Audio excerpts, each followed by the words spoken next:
Stable deployment, we need to use using the following keywords: size, shape, straight, slider, twist free, toggles, 2 flares. Size. Check that the canopy is large, undistorted, no rips, tears or broken lines. Shape. That the canopy is rectangular, unrestricted and the end cells are fully open. Straight. By picking a point on the ground, we check that the canopy is flying straight and not turning in any way. Slider. The slider must come all the way down to the top of the risers at the bottom of the lines. Twist free. That the lines are not twisted. Toggles. When you've confirmed the previous steps, you should release the toggles located at the rear of the rear risers. Malfunction.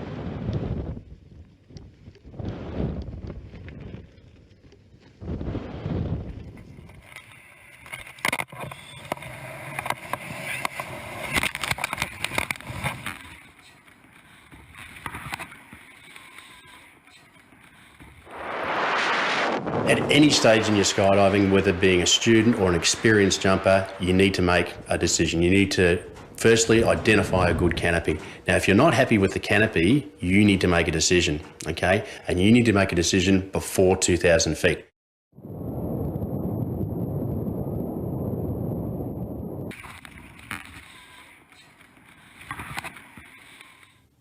In an emergency situation, you may experience yourself is to overlearn your decision-making process and your emergency.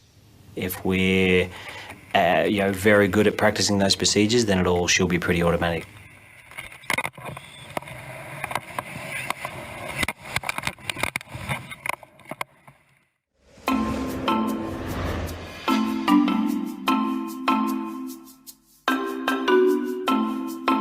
Let's recap the emergency procedures your instructor has shown you. Look, locate, peel, punch, pull, arch. You may need to use these emergency procedures in the event of a low-speed or high-speed malfunction. Naturally fall back into a belly-to-earth attitude. The belly-to-earth attitude will give the reserve the best platform from which to deploy. Failure to have a belly-to-earth attitude could result in a scenario where you may become entangled in your deploying reserve.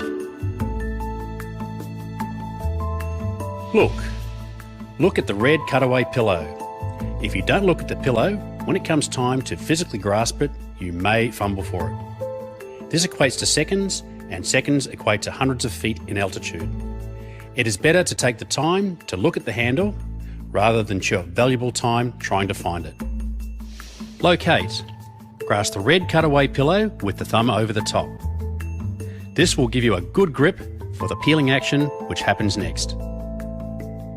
Look at the silver ripcord handle. We look for the handle first for the same reasons we looked at our red cutaway pillow. Locate. Grasp the silver ripcord handle by ensuring that the thumb goes through the handle and the fingers lock over the top of the thumb. This method ensures a solid grip on the handle. Peel. Once both the red cutaway pillow and silver ripcord handle are firmly gripped, we then peel the cutaway pillow up in a rotating motion, separating the male and female Velcro. This action will significantly reduce the amount of strength required to pull the cutaway pillow from its pocket. Punch. Once the cutaway pillow has been peeled from its pocket, the right hand is punched in a downward motion to full arm's extent. Pull. Once the cutaway pillow is punched to full arm extent, the left hand then pulls the silver ripcord handle in a downward motion to full arm's extent. Arch. Once both arms are at full extent, we transition back to a hard arch body position.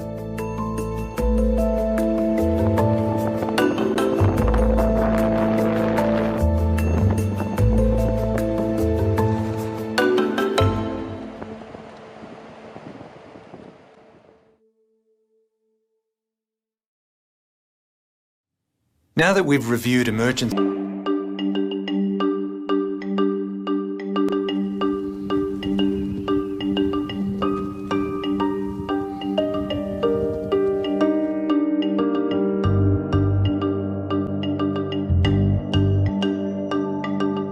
Any unusual deployment may cause uneven tension on the suspension lines, resulting in tension knots or a stabiliser hanger. Once again, the need for stability on deployment is critical. Tension knots will affect the symmetry of the canopy, resulting in it having a higher rate of descent and the canopy rotating rapidly, causing centrifugal force. The remedy for tension knots is to grasp the toggles and smoothly perform 2 full flares.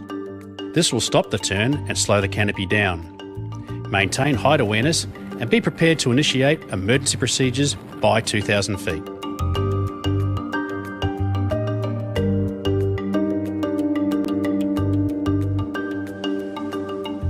Maintaining height awareness is critical in all malfunction scenarios.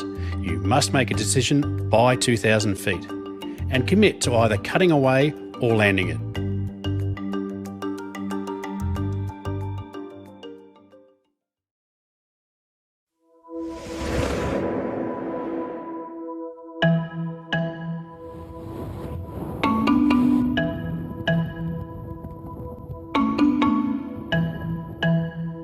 Out-of-sequence deployments can cause line-over malfunctions. Once again, the need for stability on deployment is critical. In effect, you would expect a low rate of descent, possible canopy rotations, and lack of controllability. The remedy for a line-over malfunction is to grasp the toggles and smoothly perform 2 full flares. This may allow the line to clear the canopy. Maintain height awareness and be prepared to initiate emergency procedures by 2,000 feet.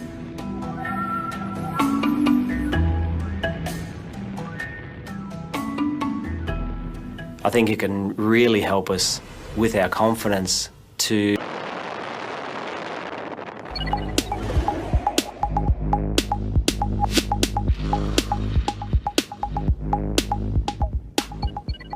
Unusual forces on deploying canopies can be caused by a head-down or unstable deployment.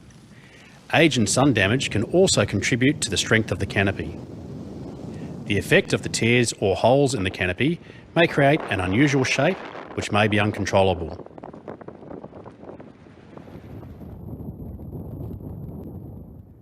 The remedy for a damaged canopy is to initiate emergency procedures by 2,000 feet.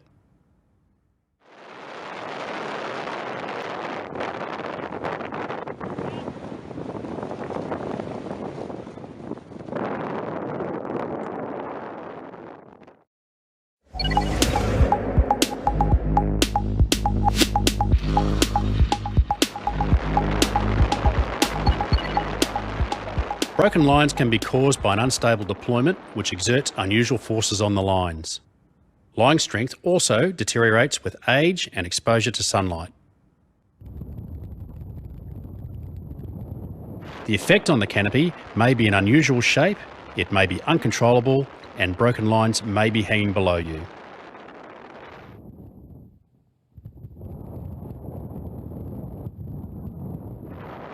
The remedy is to conduct the controllability check.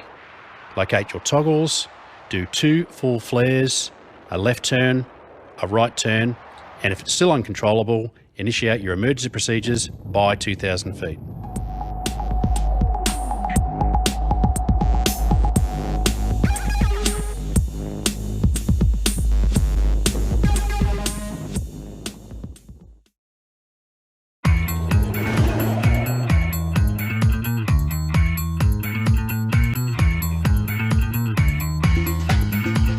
A pilot chute over the nose can be caused by a fast, sharp opening. The effect is that the canopy may stall when flaring and may have limited steering. The remedy for a pilot chute over the nose is to carry out your controllability checks. Grasp your toggles, conduct 2 full flares and left and right turns. If the canopy exhibits poor handling, be prepared to carry out your emergency procedures before 2,000 feet.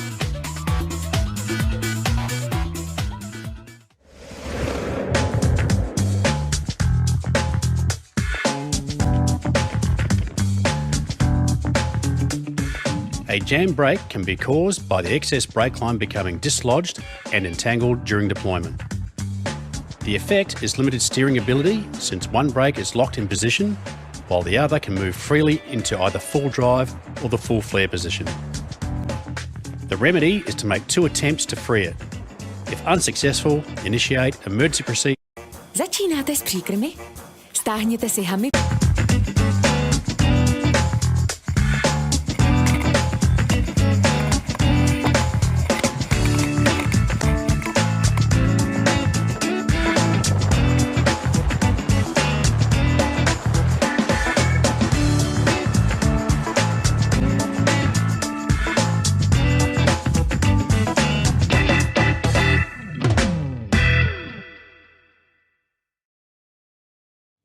If you have less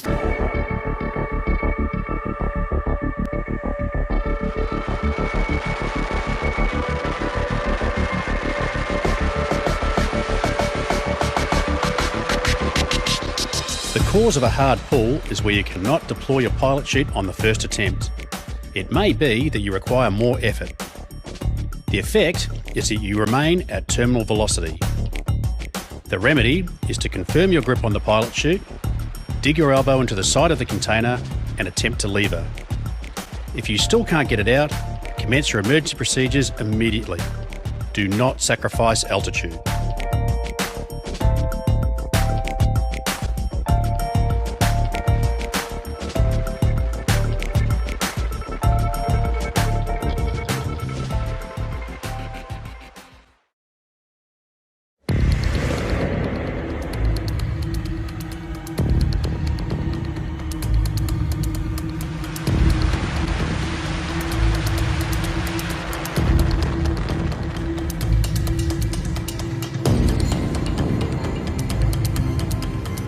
A pilot chute in tow is when the pilot chute has been deployed but failed to open the main container.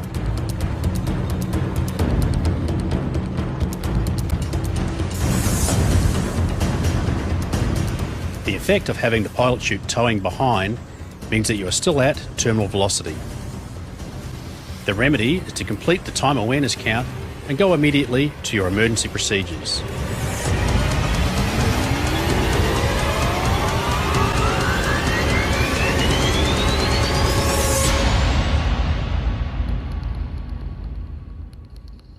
For a long time, my biggest fear was a pilot chute in tow, and then deploy a reserve out past it. And if the main then comes out, then I can end up with a main reserve entanglement.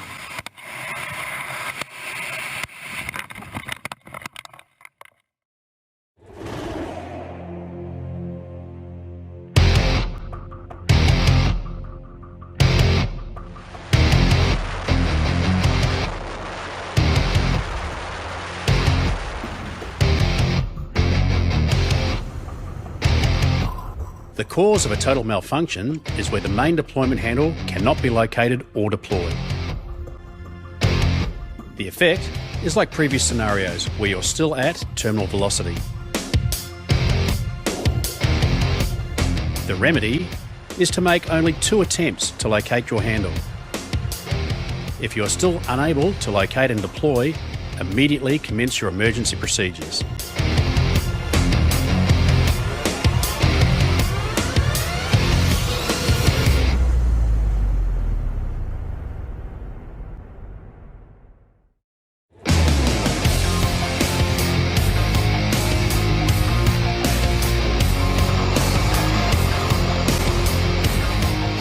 The cause of a bag lock may be that the lines have wrapped around the bag during deployment, or that the mouth of the bag is locked off. The effect is that you're still at terminal velocity and could also be in a feet to earth attitude, which increases your speed. The remedy for a bag lock is to complete the time awareness count, then go immediately to your emergency procedures.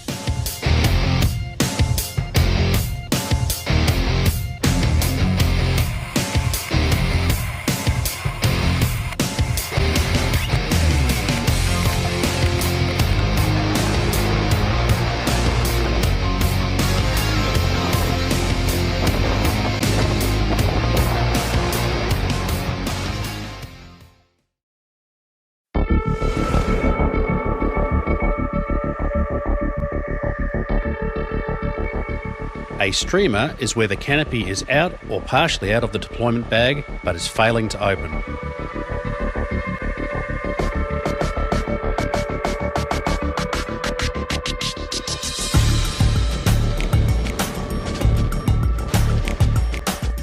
This can be caused by physical damage, uneven line deployment and entanglement, or even a slider hang-up.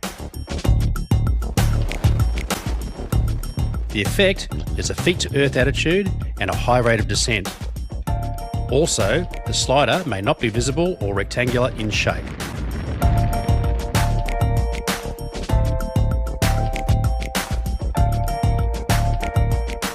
The remedy is to complete the time awareness count and immediately commence your emergency procedures.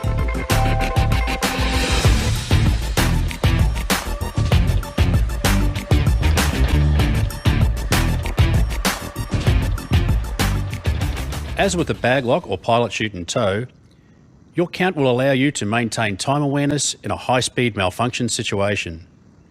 If you reach the end of your count and you're still travelling at terminal velocity without a normal deployment, you should initiate emergency procedures.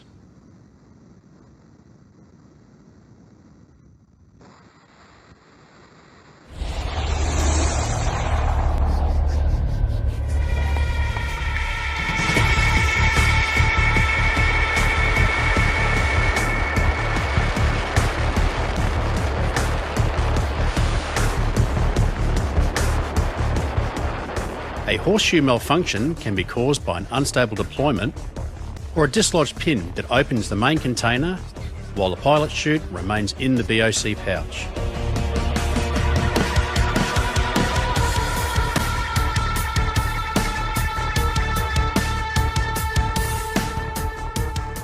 One possible effect is the bridle becoming entangled with the jumper.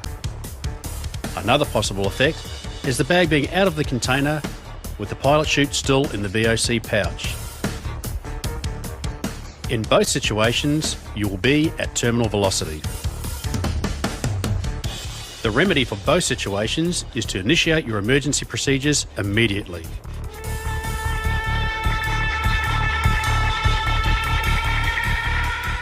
The other big high-speed malfunction that I've always been worried where you can have two canopies out. They are usually classified as low-speed malfunctions since both canopies are fully inflated. They all share two common causes, either a low pull while the AAD is firing,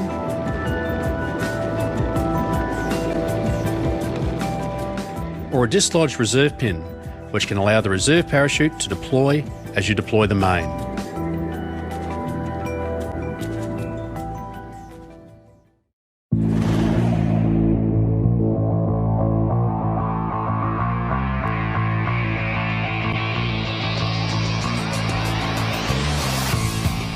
A side-by-side is where two canopies are flying wingtip to wingtip in the same direction. The effect is that you'll have a relatively slow rate of descent. The remedy is to fly the dominant canopy gently and leave the other canopy's brakes stowed.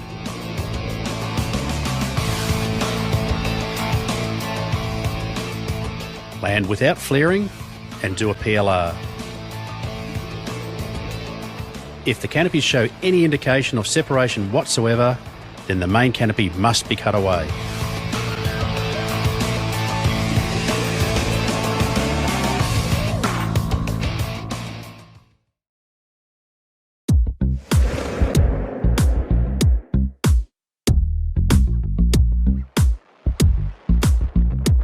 A biplane is where the canopies are flying one in front of the other. Again, the effect is that you'll have a relatively slow rate of descent.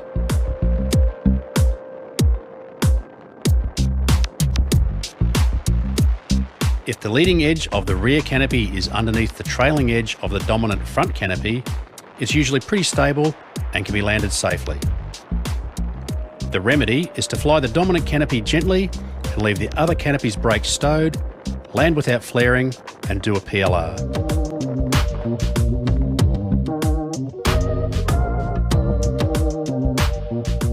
If the the leading edge of the dominant rear canopy is above the trailing edge of the front canopy, it may develop into a side-by-side or even a downplane.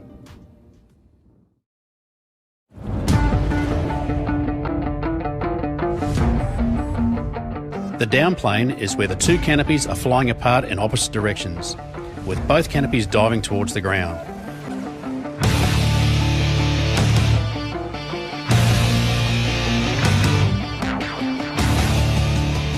The effect is that you'll have a relatively high rate of descent, so it can be considered a high-speed malfunction.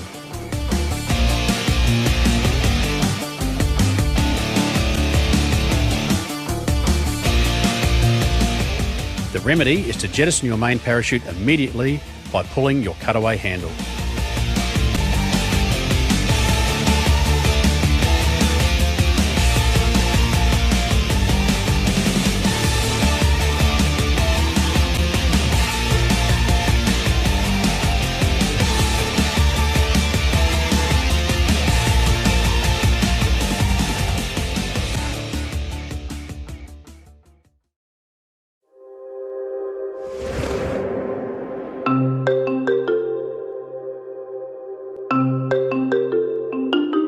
Two out with a deflated second canopy occurs when one canopy has inflated fully, while the other is either still in the bag or in a partial state of inflation. The effect is that the second canopy is trailing behind. If it's out of the bag, the canopy could inflate and cause entanglement. Your rate of descent will be relatively slow since you have a fully inflated canopy above you. If either canopy remains in the bag, the remedy is to gather it up and smother it between the legs to prevent inflation.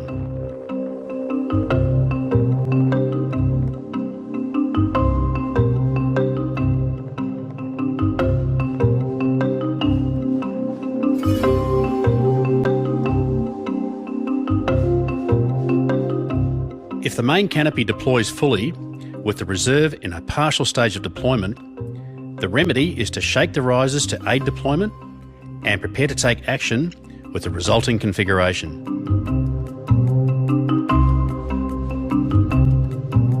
If the reserve deploys fully and the main canopy is in a partial stage of deployment, the remedy is to pull the cutaway handle immediately.